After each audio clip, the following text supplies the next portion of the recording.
Edge of Sports on the PPI Network.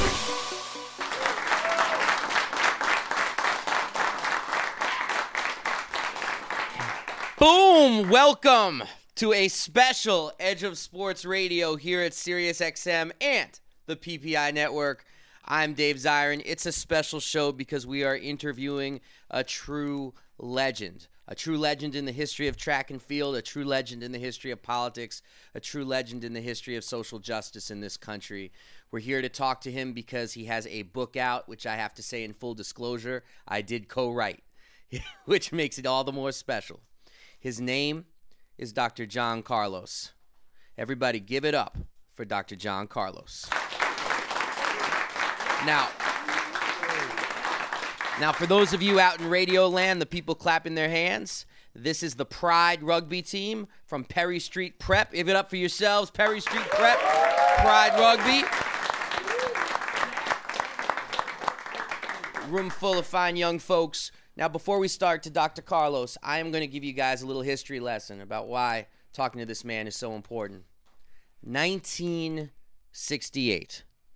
This is one of the most pivotal years in the history of the United States and the history of this planet. It was a year of both incredible hope and incredible horror. People organizing in the streets against the war in Vietnam. People organizing in the streets for African American freedom. People organizing in the streets in countries around the world. It was a year, as one author put it, where heaven and earth seemed to change places. But there was also a lot of horror that year. You had the assassination of Dr. Martin Luther King, the assassination of Robert Kennedy. You had the deaths of literally hundreds of people in Mexico City who were fighting in the streets for a better life, shot down by the police. And in the middle of all of this tumult, all of this chaos, there was one moment that crystallized everything that was happening, not only in that year, but in that entire decade. And that's when two people, two track stars, two runners of the world-class nature in the 200 meters, Tommie Smith and John Carlos, took the medal stand after the 200-meter race at the Olympics. And they raised their black glove fist in the air on the medal stand. Now, if you've seen that poster before, clap your hands. Let me know if you've seen that before. Now, you look at that poster and you see their hands up, you don't really see the whole story. And that's a shame, and that's why we wrote this book, because in a lot of history books, even at your typical public high school in this country, they'll have that picture, but they don't explain that picture. You see them standing there with their fists in the air, but you don't see that they're also not wearing shoes to protest poverty in the black community. They're also wearing beads around their necks as a symbol of the history of lynching in this country. They don't tell you that the third guy on the platform was an Australian runner named Peter Norman, and he's wearing a patch on his chest to show his connection with the struggle as well, a solidarity patch that said Olympic Project for Human Rights. They also don't tell you about the pain suffered by John Carlos and Tommie Smith for taking that stand, the way they were kicked out of Olympic Village, the way their wives and children suffered, the way they had difficulty finding jobs, the way the media tore them apart.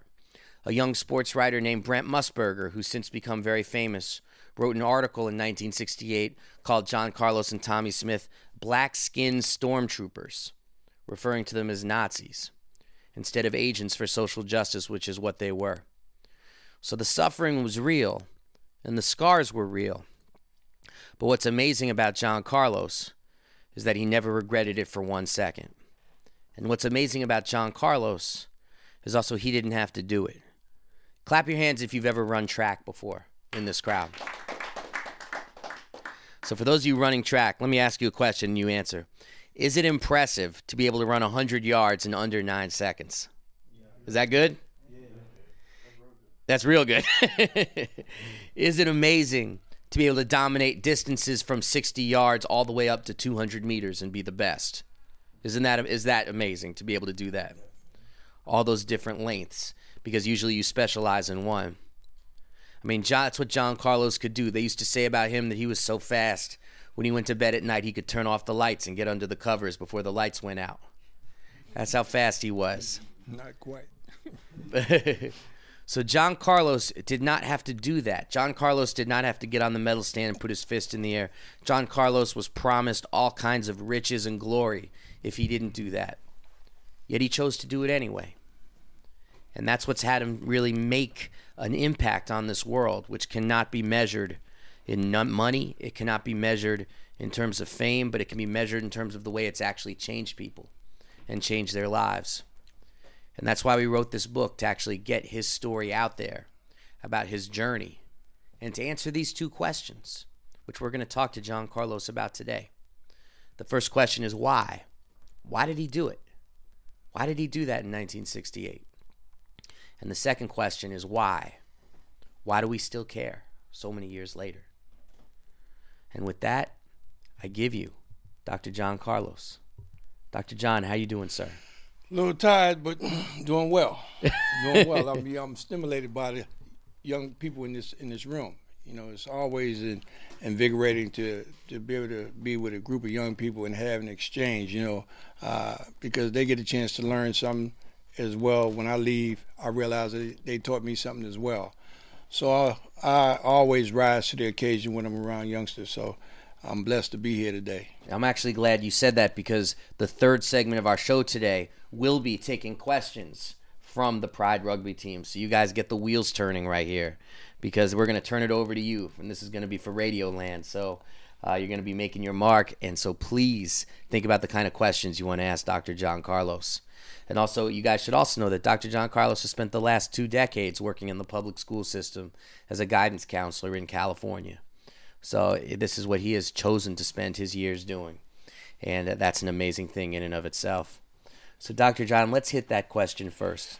If someone walked up to you and said you were one of, if not the best in the world, why did you do it? What would you say? Well, first of all, let's look at it in terms of why did I do it?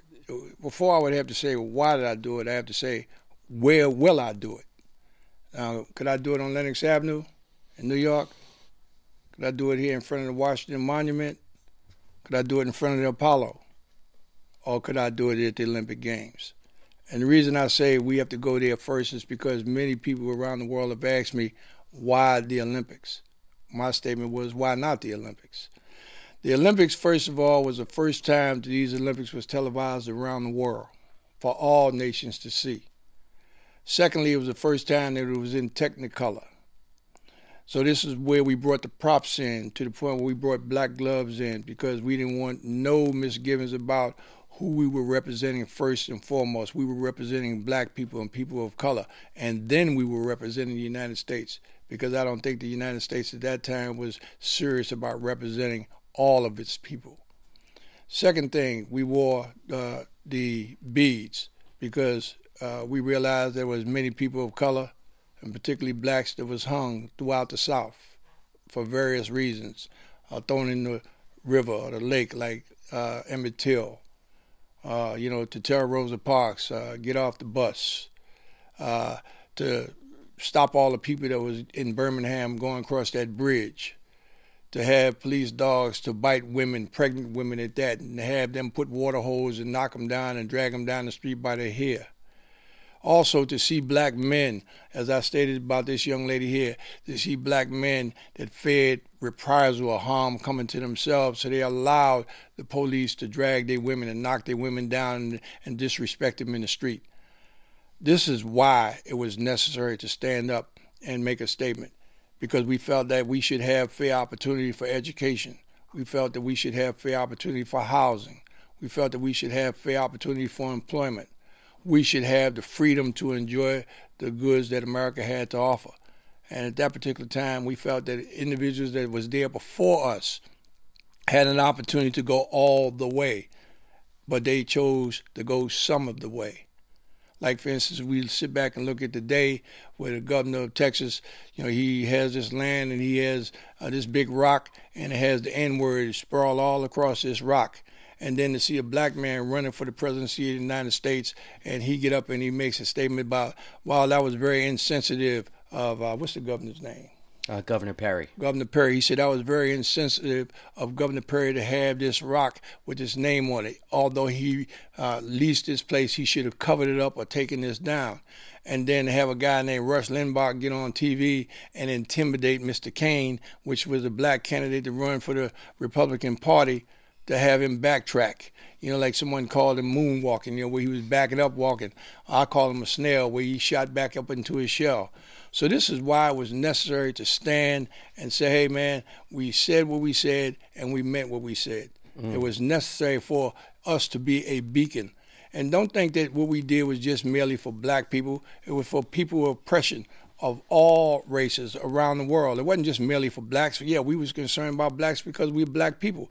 But they had people of other races that had just as much tyranny and just as much agony as we blacks here in the United States. When you sit back and you think about Malcolm X, Malcolm X was a black man, thought about blackness until he went to Mecca. When he went to Mecca, he realized that, blacks wasn't just the only ones that was Muslims. He realized there was Indians was Muslim, white folks was Muslim. So this is the way society is. We are a fruit bowl or salad bowl. And individuals try and disguise that and make you think that we're separatists in this country and try and hold one another back. And we're against that. Now, John, you just mentioned Malcolm X. First, the crowd, clap your hands if you're familiar with Malcolm X, who he was. Now, part of the story in doing the book with you that was so interesting to me was part of what about your journey about arriving to 1968 was about growing up in Harlem in the 1950s and 60s. And you had occasion to actually run alongside Malcolm X and be able to throw questions at him because Malcolm X was just Malcolm X walking in the streets of Harlem. Okay, can you speak a little bit about that relationship? Well, the first time I remember is when they said that Malcolm X was coming down to lead the mosque on 116th Street in New York. I was very intrigued about who is this guy Malcolm X. I heard bits and pieces of on the radio, but I felt that I would get a chance to have a close-up look and listen to what he had to say. So I went on down to 116th Street to hear him speak. The first time I heard this man speak, I was like, whoa, blown away, because he was so enthusiastic about who he was as a black man. He was so inspiring in terms of the vision that he had for black people in the society. He was such a charismatic individual. So as I went there, I think the second or the third time I went there and listened to him, I was encouraged to say his personal questions that I had for him that I couldn't ask him in the forum, but if I waited until he got through speaking every time I was there, I could walk with him. And I asked him, said, Mr. X, do you mind if I walk with you? I actually had to jog with him because he was walking fast, and I had to jog to keep up with him. So it enhanced my career in running as well. But it gave me an opportunity to blow my mind out, so to speak, with the questions that I had and the knowledge that I was picking up from him.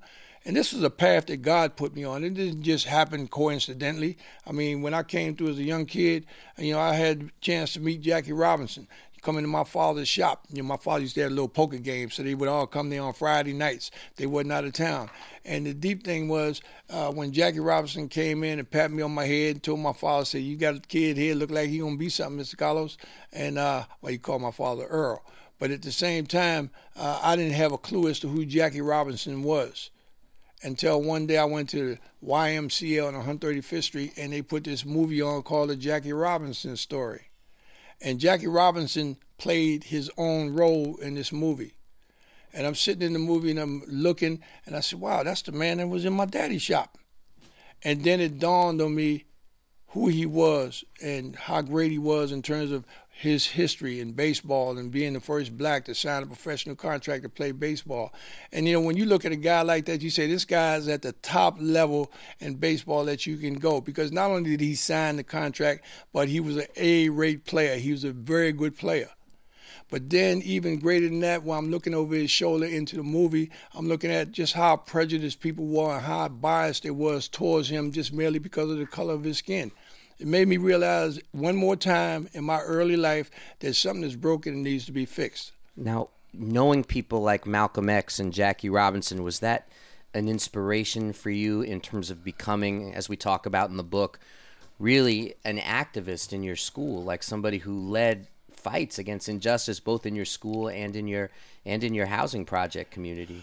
I don't know whether I can say that was a catalyst to me becoming an activist. I think I was an activist from the time I came from my mother's womb. If I saw somebody was down and I could help them get up, then that's what I was going to do. And I think Mr. Zirin is referring to the fact that we were in school and we had a situation with food. at that particular time in the 60s and 50s and 40s, the most prevalent meal that we had as black people was chicken every day. That was the cheapest thing that we can get. And if you had 4 or 5 kids in the household, that's what you ate every day. Chicken sandwich, chicken salad, fried chicken, broiled chicken, baked chicken. Every day was chicken. And then when you went to school, you had it one more time for lunch. Chicken every day.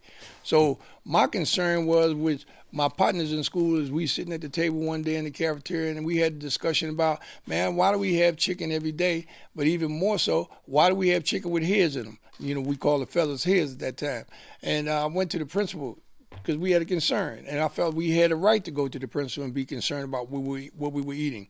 And I went in and I talked to this man. And I told him, I said, man, why is it that we have to eat the same food every single day? And furthermore, why do we have to eat dirty food? Why do we have to eat chicken with feathers in it? And he looked at me and told me, he said, well, it's too much chicken and they can't pull the feathers out. And I looked at him, I told him, I said, well, my mother got 5 kids. And every day she chop up that chicken, she takes it and burn them feathers off. Why can't we do this here? And then he got upset with me and told me to get out of his office. Well, my father taught me something years ago. If I did something that was out of line, my old man would tell me, say, son, you got 48 hours to get it together. If you can't get it together, I'm going to bring it together. Well, I grew up with that. So I told the principal, hey, man, you got 48 hours to deal with this situation. He looked at me and said, you threatening me? No, sir, I'm not threatening you. I'm guaranteeing you that I will be back. There ain't no ifs, ands, and buts about it. You don't handle it, I'll be back to handle it. So then he just went on, didn't do anything. And then it got to the point where we had to organize a strike. We said, we know that they have to fix the food every day. We said, all right, what we're going to do, we're going to tell everybody to brown bag it. We had a few Orthodox Jews that came in. They didn't go along with the program, but we had some partners around the corner that would help them go with the program. Not to say that we tried to maim anyone, but we would go around there and gingerly have an accident and knock their food out their hand. And then they got the message, and then they started brown bagging it too. You know what brown bagging means, right? You bringing that peanut butter and jelly sandwich from home or that cold bologna. So they realized that now we're not buying the food. They're cooking it every day. But yet and still, they stood firm on their beliefs about we're not going to do anything about it. And then after 2 weeks, I went back to the principal, and he said, well, if you guys decided to come back to the fold and start coming to lunch, because we're not going to change. And I was sitting there, and I'm thinking to myself, wow, what am I going to do now? Because I done put myself in a situation where I'm stuck. And then God shot it straight to my brain. He said, well, why don't you suggest to him that we're going to get in touch with the press. We're going to get in touch with the New York Times. We're going to get in touch with the Post and the Daily News. And we're going to spread the word about how we eating here and see what the general public have to say about it. I noticed right after I said that, the principal's antennas went straight up like a German Shepherd dog. I got your attention. Oh, yeah, well, John, let's sit down. Let's discuss this. We can work this out. And then I realized then that, when you talk about bringing other people into the fold to have some dialogue or some discussion, then it's not a one-sided street anymore. We got to change. We didn't hurt anybody. We didn't harm anybody. But we came together in terms of unity. In essence, when you go to Mexico City or when you look at that poster of the demonstration in Mexico City, and people ask me, say, man, what was all about the fists? What was that about? And I tell them, I say, man, they say black power. And a lot of times when they talk about black power at that particular time, they talk about black power in the sense of destroy, destruction, mayhem. It wasn't even about destroy, destruction, and mayhem. It's about saying, here, man, we got 5 black guys here, and all of them are very intelligent, all of them are very strong and have a clear view as to where they would like to go. But each one of them individually couldn't move a rock. But when they all came together in one thought and one mind, then they could move a mountain.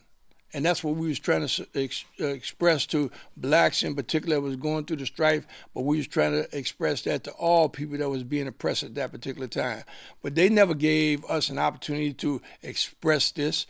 They never gave us a serious shot at talking about this or doing a serious documentary. They did something they slanted to the way they want, but relative to trying to tell the real truth about what happened, they tried and block it. And actually, I want to talk about that, about 1968 and the aftermath. But just let me ask the crowd here, do people have now a clear sense of why they did what they did in 1968? Do people get that sense? it's a combination of both John Carlos's individual upbringing in Harlem, but also what was happening in the world at large. And I think John just did a beautiful job of integrating that. But you know what? Every stand has a price. Otherwise, it wouldn't mean anything. Isn't that right? And otherwise, everybody would do it. And we're going to talk about the price paid and whether John has regrets about taking the stand he did. And we're going to do it right after this.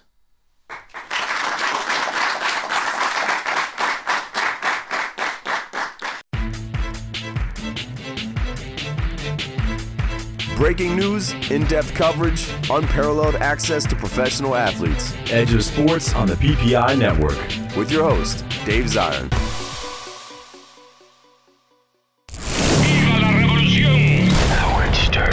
Don't miss a minute of the Howard Stern Show. All right, let's go to Mad Dog Russo. Talk about football. Here's what you need to know. What do I need to know? Get about me the into NFL this year. Okay. All right, who is going to be a champion? I go Packers and the Houston Texans. Whoa. That's a weird one. Look at your face. You're so proud of yourself. I came up with a good one. And I don't even know what he's talking about. The Howard Stern Show. Exclusively on Howard 100 and Howard 101. Breaking news. The landscape of college athletics continues to change. Where's your team going? Your school is all you got. You got to protect yourself, because if you don't, you're going to get walked all over in this current climate. Find out who your new rival is. You know, everybody says Tech is just doing the best for them. Fine. Missouri's just doing the best for themselves as well. Gotta love this expansion talk. Your home for conference realignment. College Sports Nation, it's your time to speak. College Sports Nation. Channel 91. There's a lot going on. The heartbeat of college sports. Sirius XM. The sports download. The latest buzzworthy moments from Sirius XM Sports. Lions wideout Calvin Johnson joins Sirius XM NFL Radio to talk about Detroit's 4-0 start. MLB Network Radio is live from Yankee Stadium to preview the divisional playoff series. Oklahoma football head coach Bob Stoops talks to Sirius XM College Sports Nation about his team's undefeated start and the future of the Big 12. Sirius XM. The sports download. During your musical journey at Sirius XM, the sound of what's next now is on Alt Nation. Discover great new artists first on Sirius XM before they're everywhere. Like the band Foster the People. Discover what's new. The future of alternative realized. Sirius XM Channel 36. Alt Nation. Fantasy football players have a home on Sundays. Listen to SiriusXM Fantasy Sports Radio before, during, and after fantasy football action. Start your day with information you need to know. Weather reports, injuries, and advice with Fantasy Pros 911 and the guru, John Hansen. He's going to get plenty of touches. He's not going to go away. After kickoff, track your player's performance with live fantasy football scoring. Touchdown! Then it's your reaction and a complete game day recap on Fantasy Alarm and Live in the Fantasy with Kay Adams. Starting at 7 a.m. SiriusXM Fantasy Sports Radio. Sirius 210, XM 87. Clinch Gear Radio. This is Jeff Dotson inviting you to join me and the fight professor Stephen Quadros every Wednesday for Clinch Gear Radio. Doesn't get any more real than when JD and I break things down in the world of mixed martial arts. We'll see you Wednesdays, 4 p.m. to 6 p.m. Eastern, right here on Sirius 94 XM 208. Jeff Dotson, Stephen Quadros, Clinch Gear Radio. Wednesdays, 4 to 6 p.m. Eastern on Sirius 94 XM 208. This is Edge of Sports on the PPI Network with your host, Dave Zirin. Boom, we're back here on Edge of Sports Radio talking to 1968 Olympian and co-author of the new book, The John Carlos Story, The Sports Moment That Changed the World. His name, Dr. John Carlos. Dr. John, thank you for not running out of the studio in the last break. Highly appreciated. Oh, no, Dave, I'm hanging in. Like I'm aroused by this young spirit in the room. I've never run away from youth. I thought you were going to say I'd run, but my knee's a little stiff, so I just didn't feel like it. No, I don't even talk about this knee. This knee does what it wants to do. You don't speak for that knee. Well, you know, the reason I'm saying that, guys, is years ago I was classified for like 5 years as the world's fastest human. And my days, my body, everything was in coordination with one another. And then I played some football and got this knee jacked up. Well, in my older years, I had to have a knee replacement. So where I say this knee does what it wants to do, like my mind said, say, let's go to the left or let's turn this corner, and this knee seemed like it has a mind of its own. I said, no, I'm going to the right. I remember leaving a party, and my wife and I and a couple of my Olympic buddies, they were going to the car, and all of a sudden I drifted off to the right, and they looking like, where's he going? And my wife looked at us and said, well, that knee takes him where he wants to go. Now, there's speaking of running, and you said you were the fastest man in the world for 5 years, about 5 years. I mean, you only found out at a young age that you had those kinds of amazing athletic gifts because you happened to come across a fictional character by the name of Robin Hood. Can you tell us the connection between Robin Hood and how you found out you were as fast as you were? Well, I think most kids, if not all kids in ghettos across this country, always look for some sort of hero on TV. And Robin Hood was 99% of the individuals that lived in the ghettos across America, they admired Robin Hood. And I admired Robin Hood because of two reasons. The first reason was that Robin Hood wore green, which was my favorite color, so I liked that. But the second thing, which is most important, is Robin Hood split the P. Robin Hood determined and realized that it was two laws of the land. There was man's law and there was God's law. And he chose not to deal with man's law, he chose to deal with God's law. So in other words, when you deal with God's law, sometimes you got to break man's law.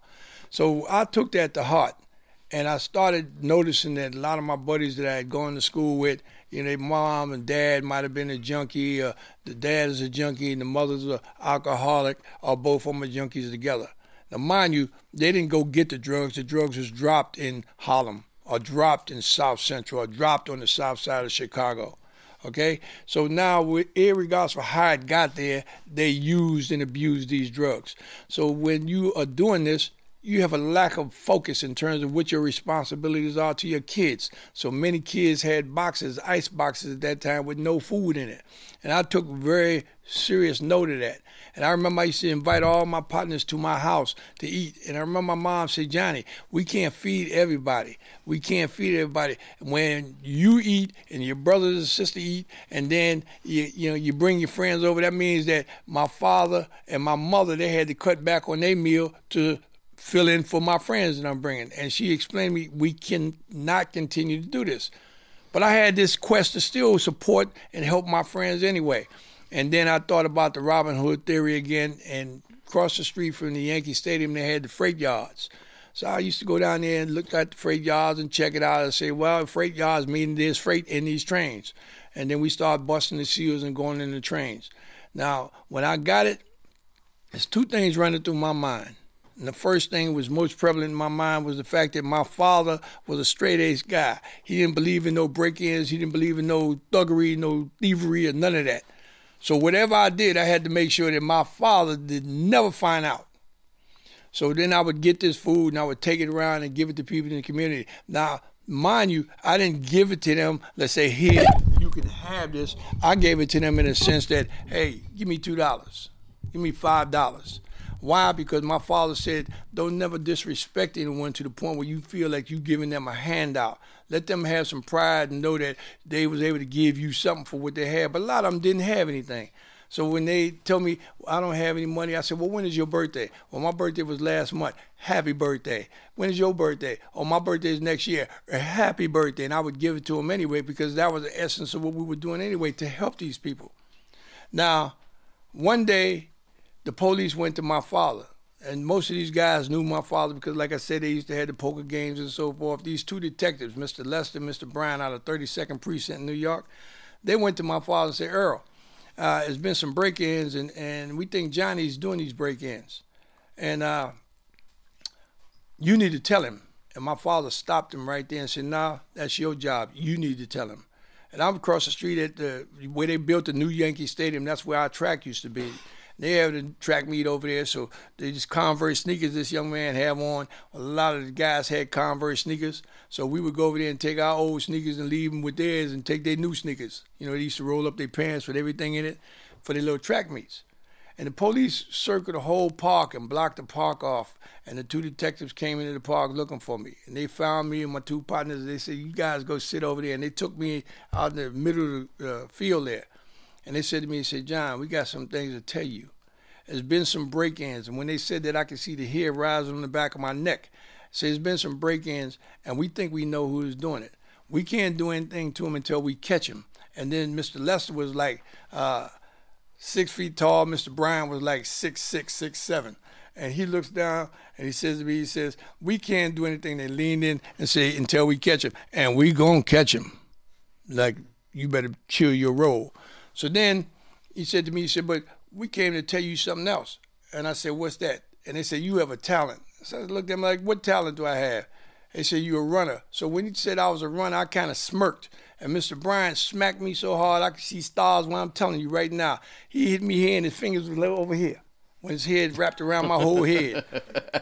So then he said to me, he said, don't you ever disrespect Mr. Lester. I said, Mr. Bryan, I'm not disrespecting Mr. Lester, but he said I was a runner. And earlier I remember my mom used to work at Bellevue Hospital at night, and she went out and a dude snatched her purse, drug her down to the ground. I remember my mom came on with her legs all snatched up. My father was saying, Vi, what happened? She said, somebody snatched my purse.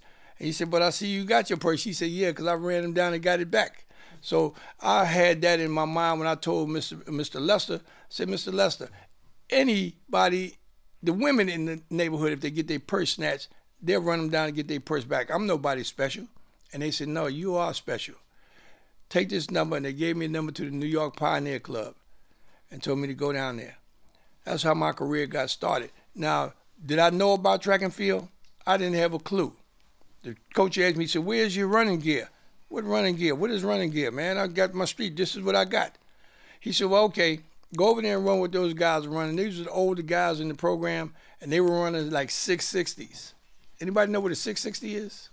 Well, a 660, I had no clue either. A 660 is a quarter. That's once around the track, and you add a halftime around the track, which is a 220. That comes out to 660. 440 and 220 is 660. These guys running 5 660s. When I got there, they had run one. So I wait for them to get ready to run the second one. I run in with them, and I'm sliding in my shoes because I'm running with my shoes. I'm sliding on the turns, but when it got to the straightaway, I run them back down, and I won 3. When it came time for the 4th one, I'm running, and I'm ready for this 4th one, but I didn't know about anything called the bear. You ever heard of the bear? The bear is like rigor mortis. You know, you have rigor mortis when you're alive. You hear about rigor mortis when you die, but this is when you're alive and you're in a race, and all of a sudden your whole body locks up on you. And that's what happened to me in that 4th 660. I fell out cold like somebody shot me with a gun. Has that ever happened to any of you guys when you've ever done sports? Show your hands if you've ever seen it.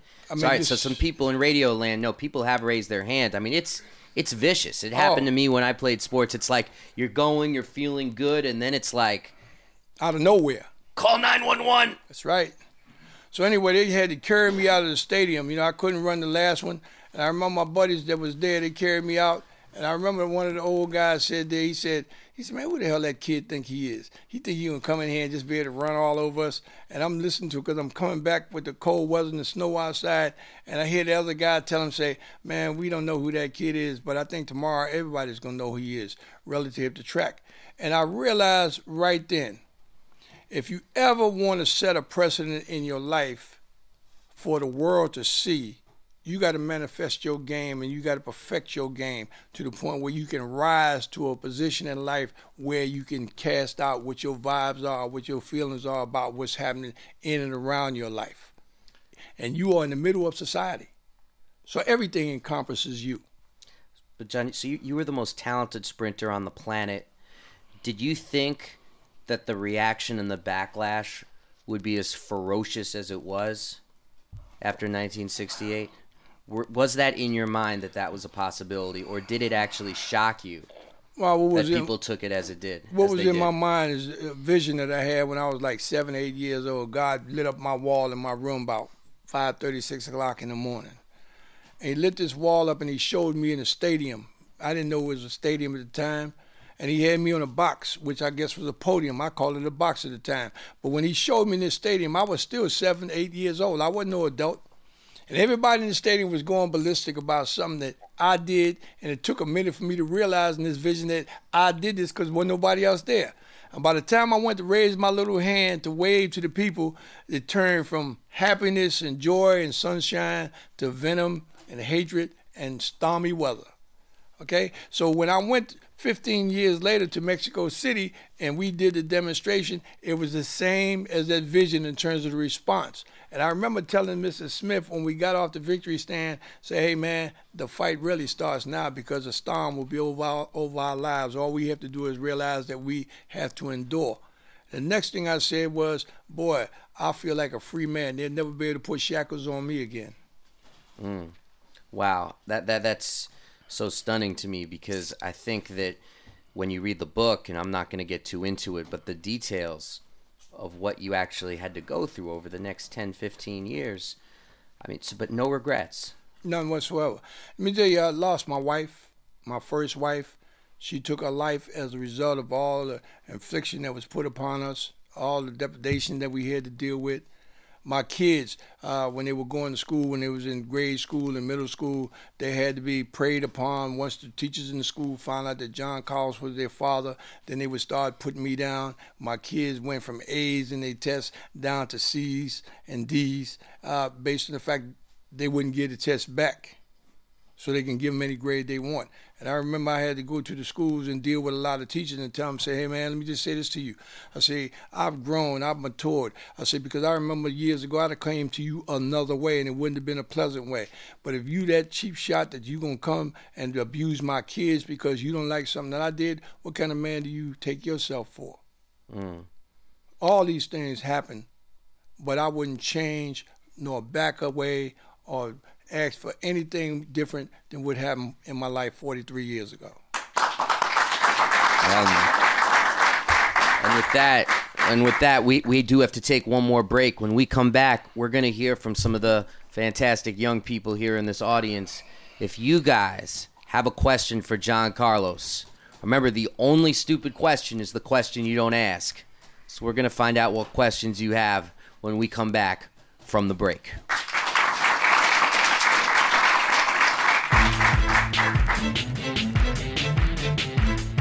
Breaking news, in-depth coverage, unparalleled access to professional athletes. Edge of Sports on the PPI Network. With your host, Dave Zirin. Whatever your mascot is, that should be let loose in the stadium during one of the home games. We're not saying which one. What? Ron and Fez. Could the Ravens be a flock of ravens just attacking people, picking eyes out? Or maybe they just fly away. We don't know what they're going to do. Weekdays at 11 a.m. Eastern. If you're at a Colts game, you might just end up petting it. On the Virus. The one I want to see is the New York Giants. XM 105, Sirius 206. People at that game will be forced to watch a dolphin flop around. That's going to be worse than if someone let a buffalo loose. Mad Dog's got the gridiron covered on Mad Dog Unleashed with Gary Danielson on Mondays. There are 5 teams that have separated themselves. LSU and Alabama, Oklahoma, Wisconsin, and I believe Stanford. Peter King every Tuesday. Arizona, to me, is a flawed team. And NFL legend John Madden on Fridays. And his problem is not one of confidence. Tony Romo's problem is one of overconfidence. Weekdays at 2 p.m. Eastern on SiriusXM's Mad Dog Radio. SiriusXM 86. Who's the best fantasy football general manager? SiriusXM Fantasy Football Salary Cap Challenge starts this week. Register now at SiriusXM.com/fantasyfootball. Assemble your dream team and compete against SiriusXM hosts and the nation's best. Weekly winners receive a guest appearance on SiriusXM Fantasy Sports Radio. The grand prize winner gets a free SiriusXM radio subscription, plus a spot in next year's Expert Fantasy Football Draft. SiriusXM Fantasy Football Salary Cap Challenge, powered by MyFantasyLeague.com. Starting this week. For official rules and to pick your team, go to SiriusXM.com/fantasyfootball. This is Edge of Sports on the PPI Network with your host, Dave Zirin.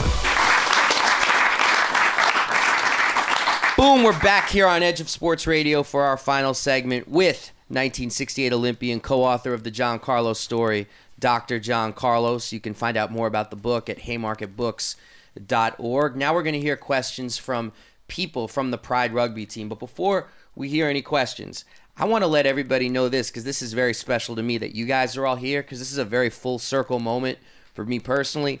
Edge of Sports Radio has been on now for almost 3 years, and it's gone from something that very few people believed in, this idea that we could have a show about sports and politics, to something that's become a real staple here at SiriusXM.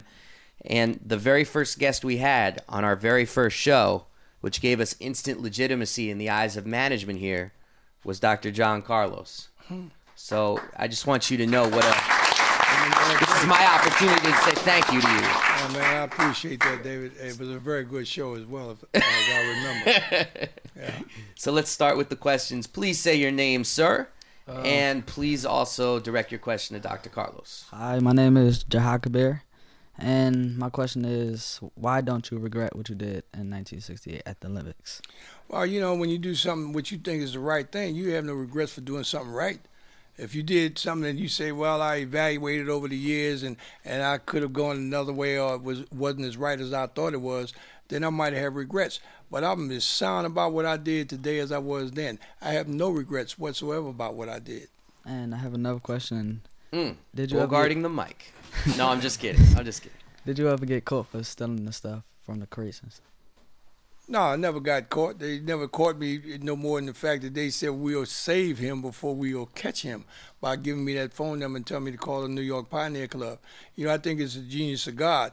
You know, like God was using me as a tool, but at the same time, that was just a stepping stone into where I was going in life. Thank you. Thank you. Give a round of applause for the man. My name is D'Angelo Dunlap. My question is, do your children have a successful career? Oh, yeah. I have 5 kids. My oldest son is deceased. My next son, he was in the military for 24 years. He spent 9 years in the Marines, came out and thought about it for a couple of days and decided to go back into the military, and then he went into the Army. Had a very successful career in the Army, you know, did some work with the president, the vice president, Quayle at the time. He was an honor guard for the president at the White House. He picked up 2 degrees while he was there, a chemical engineer degree and an electrical engineer degree. And he's solid right now. He's still going to school on the GI Bill, as well as he's a ROTC instructor at one of the schools here in D.C. My oldest daughter, she's an administrator at Rutgers University.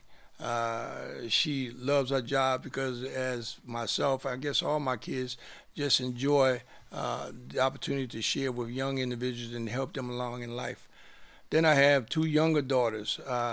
My next to the youngest, she's a medical person. She's so sharp in her job, she didn't convince other people that she's the best. So they told us, you can do your work at home. We'll set you up and get your computers and the whole 9 yards. You stay home with your kids as long as you produce, and what she's doing very well. All of them making very good money. My youngest daughter is probably the more like me than any of them because she's a what you call a entrepreneur, I might say. She goes out and she creates businesses. She used to work in the sales of homes years ago before the bus came. She moved with 2 boys and moved to Atlanta by herself and is doing very successful right now in mortgage and finance still today. Remarkable. Thank you so much for your question. And incidentally, man, let me just say this, man. I've gone a lot of places, and no one's ever put a question to me like that. So, ditto to you, man. I applaud your question.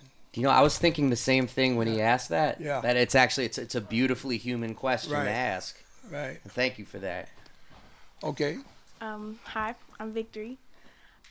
And first, I just want to say thank you for your stand. Like, every one person can make a difference, and especially how you regard women, because a lot of times I hear people talk about African American history and they don't regard women as much as overall the struggle and everything. But my question is, when you were running, what were you thinking?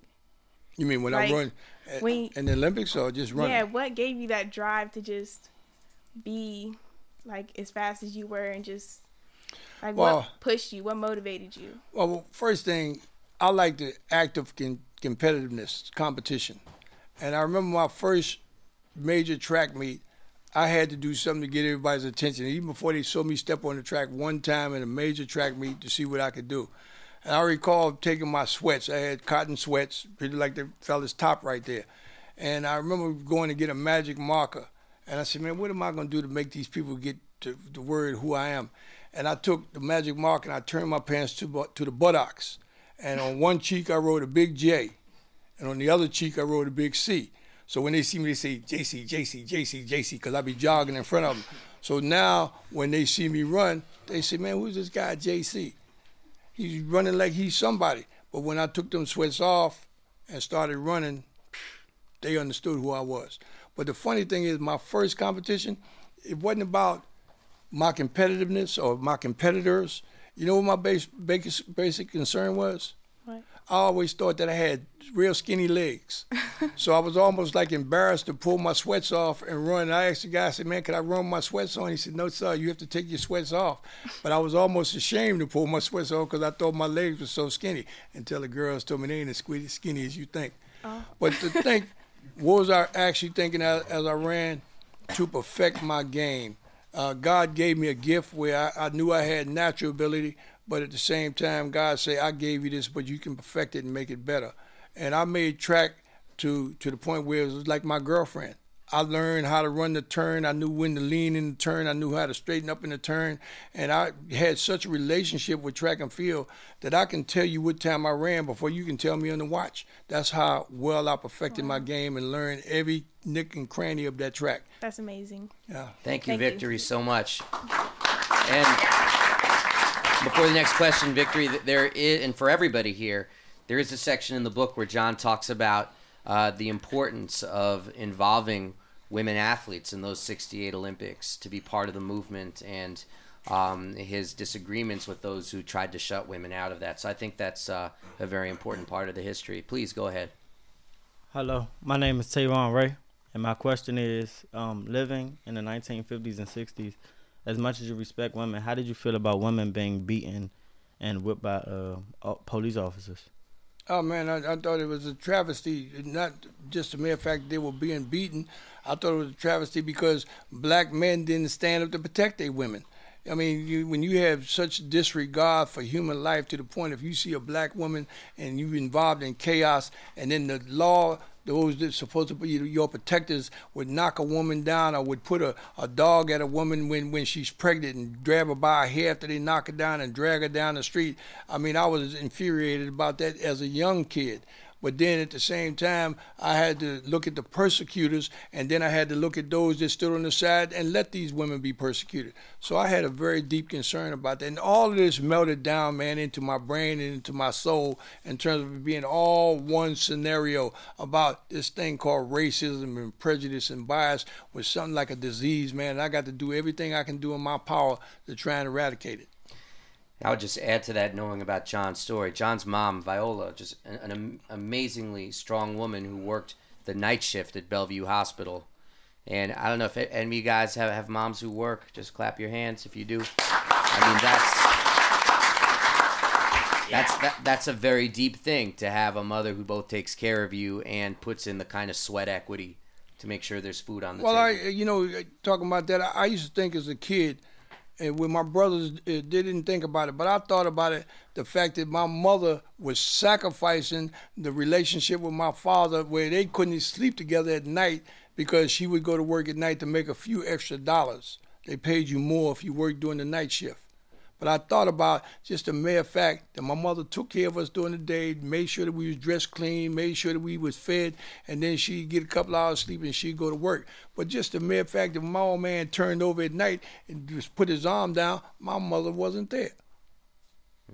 Thank you. Thank you. Do we have time for a couple more? I believe we do. Let's go. Let's see if we could finish out the line. My name is Aaron Ryan. My question is, did you ever have a coach that either turns you down or motivates you when you're taking your stand? East Texas. Oh, well, we don't even talk about Delma Brown, but my high school coach, when I got involved in track, his attitude was, man, I don't expect you guys to win. Like, if you got fifth place, just maintain fifth place. And I thought, why would this coach tell me that if I got fifth, maintain fifth? If I'm getting out there to win something. You understand? Fifth place is not going to bring me anything. I didn't have to win the gold medal or the silver medal, but I had to win a medal to show that I took the time out of my life to go to this track meet. I'm not going and come home with nothing. So from that perspective, I looked at it in terms of more than the coaches coaching me, I have to perfect my game to the point where I can coach myself. A lot of times in my career, the coaches took bows for coaching, but they never really coached me. Wow. They just took the credit for coaching me. Thank you, sir. All right. Thank you. Hey, how you doing? My name is Trent We're Calhoun. still clapping for our PW. Takes courage to ask a question in front of your peers, especially when you're of the teenage years. Please go ahead, sir.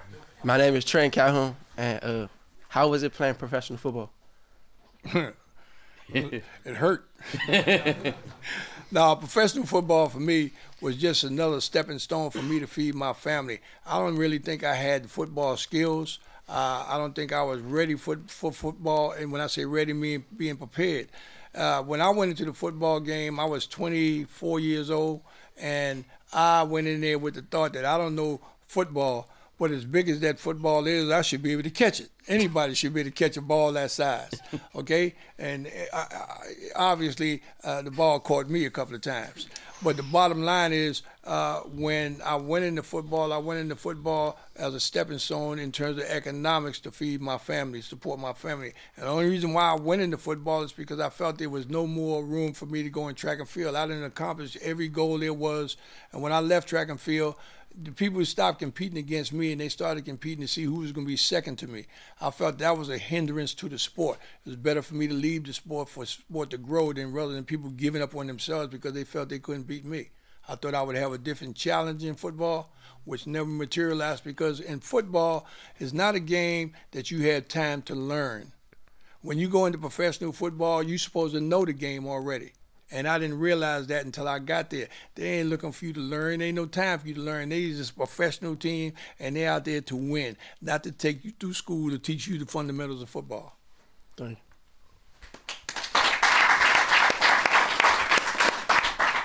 Hi, my name is Brian Betts, and I wanted to ask, what did you want to say to Malcolm X when you wanted to talk to him? Well, first of all, man, I was so enthralled or infatuated or enthused about Malcolm X, man. It wasn't about what I wanted to say to him as much as what it is that he wanted to say to me in terms of giving me the knowledge that he had. And I think he was impressed with the fact that someone as young as me would be running with him every day to try and suck up like a sponge, man, any knowledge that he could give me in terms of making me understand why he would do certain things, why he had the courage to stand before the forces when he didn't have anyone standing next to him. You have to remember when Malcolm X was out there, there wasn't nobody standing up with Malcolm X shoulder to shoulder to say, let me fight the forces of evil. He was there by himself. So I had to absorb this and realize that, hey, man, if you see somebody do something once, then you know it's possible that it can be done. So, you know, when it came on me, the forces where all my friends denounced me and walked away from me, it didn't deter me and make me break down and say, well, maybe I'm going the wrong way. It made me steadfast and move forward. Yeah, I mean, I met Dr. King 10 days before he died. Another perfect example to sit there in a room at 22 years old and see a man walk in the room that you had no idea you was going to be in the room with this individual, and see him walk out the room and realize at the same time who he is and be in a state of shock, and he can see you in a state of shock, and then he goes into his comedic attitude. Like I looked at him, I said, if this man wanted to be on HBO comedy, he could be a hit. But for him to tell me, say, John, I'm supporting the Olympic boycott because I believe that you guys can make a very positive and strong statement. He said, and not only is it positive and strong, it's nonviolent. You understand? We ain't shooting nobody or maiming nobody or hurting nobody to say, I choose to step back from going to the games opposed to going to the games. And then he said to me, he said, when I asked him, I said, Dr. King, why would you go back to Memphis? Because he stated in this meeting that they sent a letter to him and told him they had a bullet with his name on it and he won't have to wait long for it. So I pulled my shades down because I used to wear shades all the time. And I had this question I had to ask him, eye-to-eye contact. And the question was, well, Dr. King, if they say they're going to take your life, why would you go back to Memphis? And he looked at me, he smiled with that calm and that love in his eyes, and he said to me, he said, John, that's a good question. He said, I have to go back and stand for those that won't stand for themselves, and John, I have to go back and stand for those that can't stand for themselves. And that was a powerful statement to me. And the essence of him saying, whatever you do, it's a nonviolent energy. And that was the essence of the boycott. We was going to step back, but we in terms of maiming nobody. So when we went to the victory stand that day, that was all wrapped up in my head. Malcolm X, Martin Luther King, my father, Jackie Robinson, my mother, all this, the drugs, everything was culminating in my brain and running through my body while I was on that victory stand. That's why I said when I came off the victory stand, I said, man, I'm a free man. They'll never be able to put shackles on John Carlos again. All right, thank you. Hey. First of all, I want to thank everybody from Pride Rugby for being here today. Give yourselves a round of applause, please. And thank you, Dr. John Carlos, for sharing your life with us today. Well, thank you. I just want to say, guys, I've been a lot of places and heard a lot of kids step up. A lot of them are scared to step up to the mic and say anything. Yeah, this was But special. I think you guys had some fabulous questions, and it shows me that you're diligently using your brain. Thank you, and God bless you. Yeah, absolutely. And just some housekeeping real quick. People want more information about the John Carlos story. John Carlos is getting a call right now from Avery Brundage. No, I'm just kidding. John Carlos, you want to find more about the book, go to haymarketbooks.org. You can click right there on the link of the John Carlos story. It's right there. To learn more about Edge of Sports Radio, you can follow us at Twitter at #EdgeOfSports. And we're going to be going on tour around the country. So please check us out at your local city because chances are we're going to be there. For Edge of Sports Radio, I'm Dave Zirin. We are out of here. Peace.